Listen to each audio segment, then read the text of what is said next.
Unhappy is the soul whose earliest recollections summon only shadows of dread and isolation. Cursed is the one who gazes backward upon endless solitary vigils in cavernous halls draped in faded, rotting tapestries and lined with towering shelves of ancient tomes that whisper of forgotten horrors. Such was the existence granted to me by whatever indifferent forces rule the cosmos.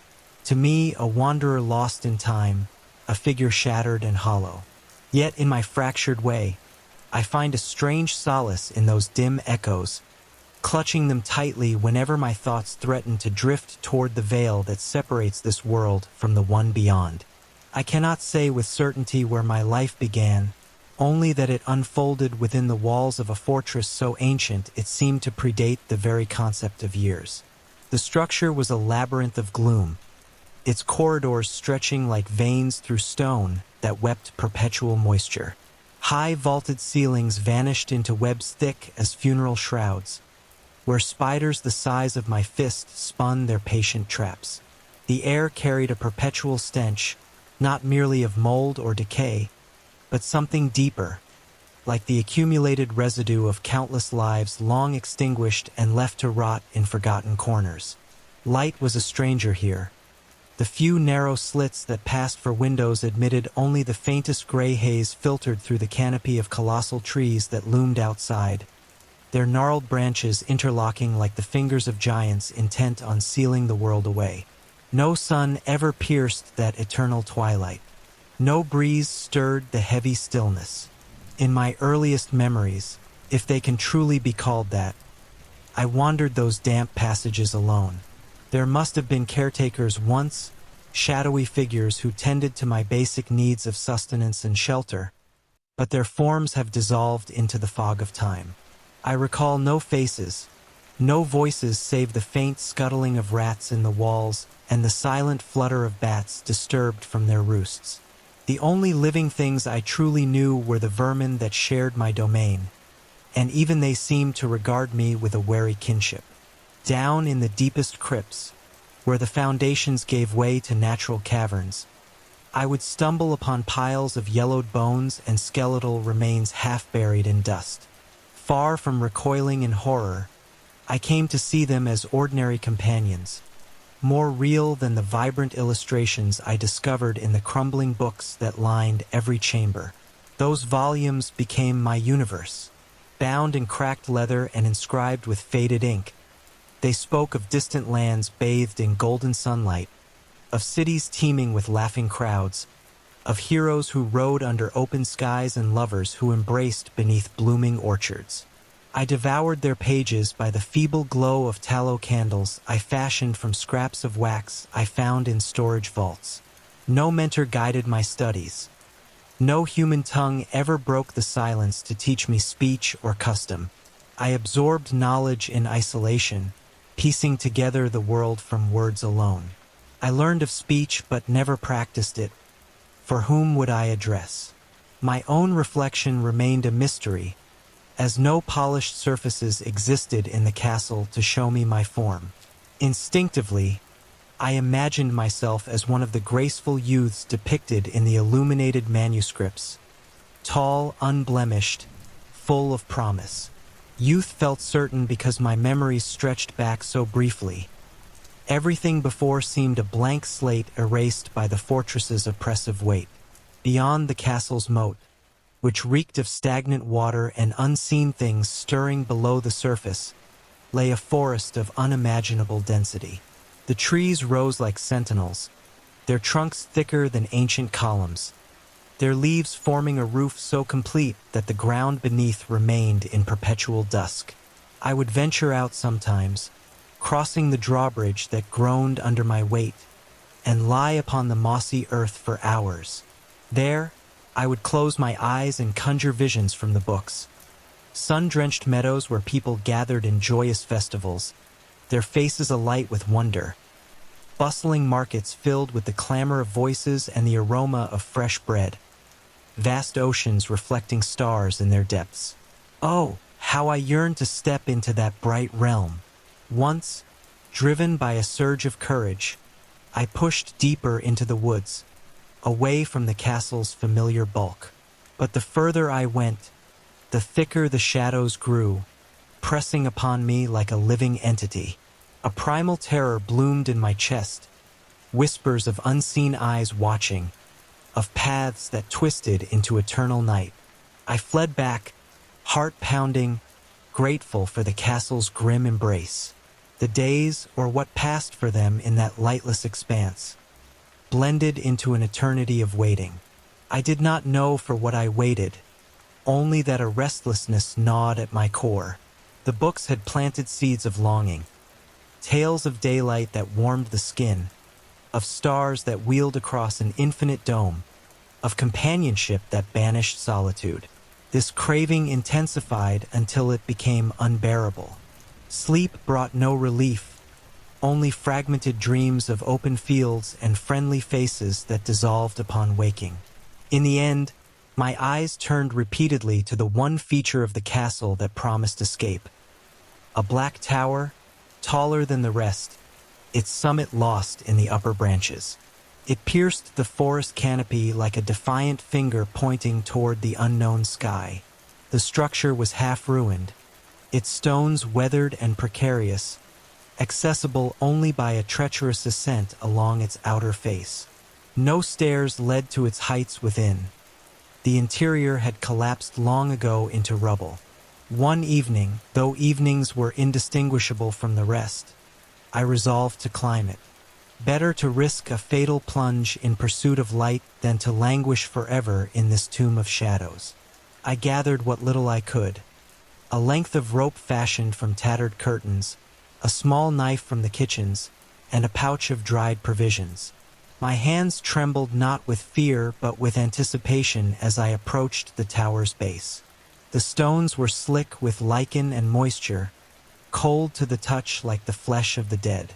I began the ascent in the dim half-light, fingers seeking cracks and ledges, toes wedging into narrow fissures. The climb was agonizingly slow. Bats erupted from crevices in silent clouds, their leathery wings brushing my face like accusations. Higher up, the wind, faint but present at this altitude, whistled through gaps, carrying the scent of something fresher, almost alive. Progress felt eternal. My muscles burned. My breath came in ragged gasps. The darkness below swallowed the ground I had left, while above, the canopy pressed close, blocking any hint of the heavens. Doubt crept in. What if the tower led nowhere?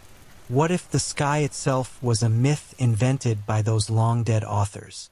Yet I pressed on, driven by a force greater than reason.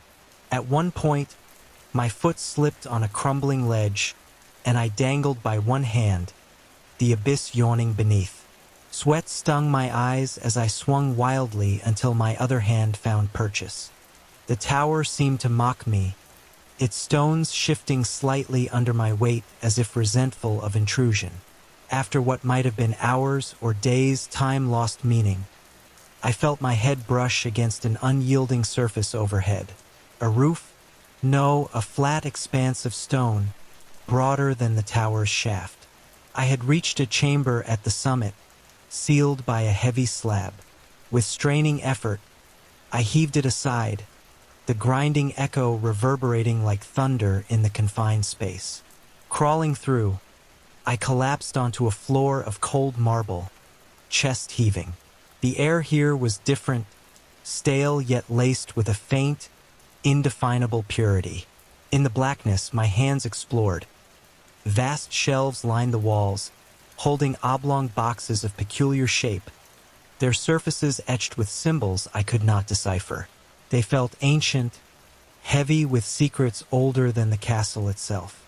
A doorway appeared under my probing fingers, its portal carved with grotesque figures that seemed to writhe in the dark. Summoning the last of my strength, I forced the door open. Beyond lay a short flight of steps ascending to an iron grill.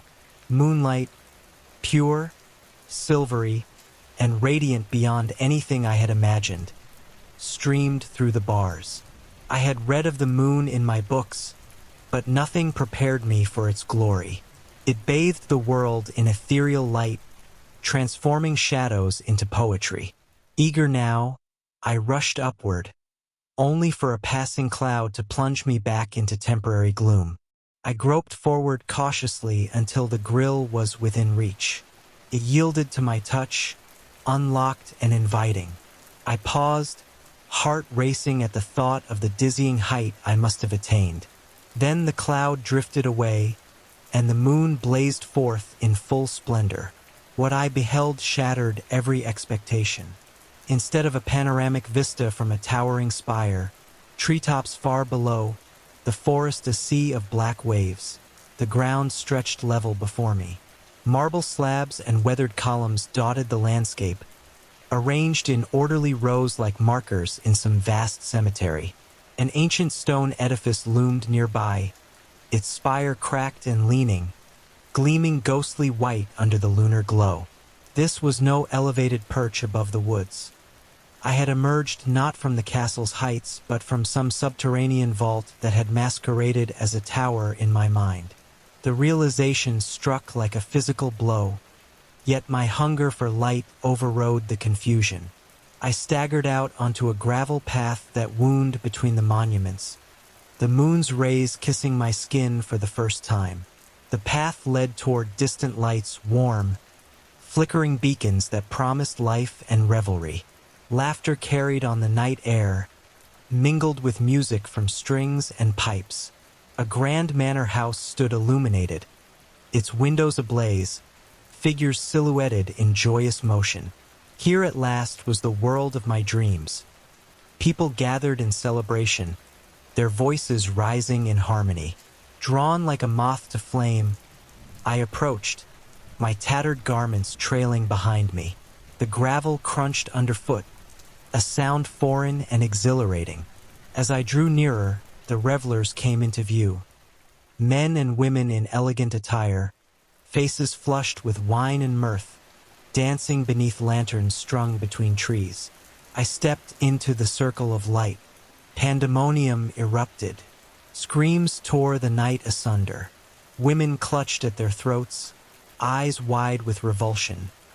Men brandished candelabras and chairs as improvised weapons, their faces contorted in terror. Children wailed, scattering like leaves in a storm. One gentleman, his mustache quivering, pointed directly at me and bellowed something I could not comprehend, his voice cracking. The music died in discordant shrieks from the instruments. I stood frozen, bewildered. Why this horror? I had done nothing. My appearance, unwashed, cloaked in rags from the castle, could not warrant such panic. I raised my hands in a gesture of peace, but this only intensified their frenzy. A few brave souls advanced, torches raised, forcing me backward. Terror seized me then, not of them, but of the unknown force that turned joy to hatred. I fled, crashing through the underbrush, branches whipping my face. The forest swallowed me once more, but now it felt alive with pursuit, though none followed. My lungs burned as I retraced my path, the moonlight mocking me with its clarity. Back through the grill, down the steps, through the chamber of boxes, and into the tower's maw I descended, sliding and tumbling in my haste. The castle welcomed me like an old friend, its damp corridors a refuge from the madness above. Exhausted, I collapsed in a chamber I knew well, one containing a large, ornate mirror I had always avoided, draped in a heavy cloth. Curiosity, or perhaps a desperate need for answers, compelled me. I tore the fabric away. The glass, though clouded with age, reflected the moonlight streaming from a high slit. There I stood, gazing at last upon my true self. Horror beyond words engulfed me. The figure staring back was no youthful scholar from the books. It was a grotesque parody of humanity. Skin pallid and stretched like parchment over elongated bones, eyes sunken and glowing with an unnatural yellow gleam, mouth a lipless gash revealing teeth too sharp and numerous. Hair hung in matted strands like grave moss. Posture hunched, limbs twisted as if formed for burrowing rather than walking. Decay clung to every feature, flesh sagging in places, revealing glimpses of underlying sinew. This was no man. This was the thing the crypts had hinted at, the creature the bones had foreshadowed. I was the monster the revelers had fled, the outsider. A scream tore from my throat, the first sound I had ever uttered aloud. It echoed through the halls, raw and inhuman. I collapsed before the mirror, clawing at my face, but the reflection mimicked every motion with merciless fidelity. Memories flooded in fragments. The caretakers who were perhaps my own kind. The books that had lied to me about beauty. The forest that had hidden my prison not from the world, but the world from me. I had climbed not toward light, but toward the truth of my damnation. Yet as the initial wave of revulsion subsided, a peculiar calm settled over me. The gods, or whatever cruel architects shaped existence, had fashioned me for this role. I belonged not among the laughing throngs but among the shadows, the ghouls, the things that lurk beneath. In the depths of the castle I had been content or at least ignorant. Now, enlightened, I embraced my nature. The bright world held no place for me, but here, in the company of rats and forgotten dead, I could wander freely. Perhaps I would seek others like myself in the crypts below, or venture forth under cover of night to observe the surface dwellers from afar, unseen. Unhappy is he who learns too late the shape of his own soul. But in that knowledge, I found a twisted peace. I am the outsider and the night is mine.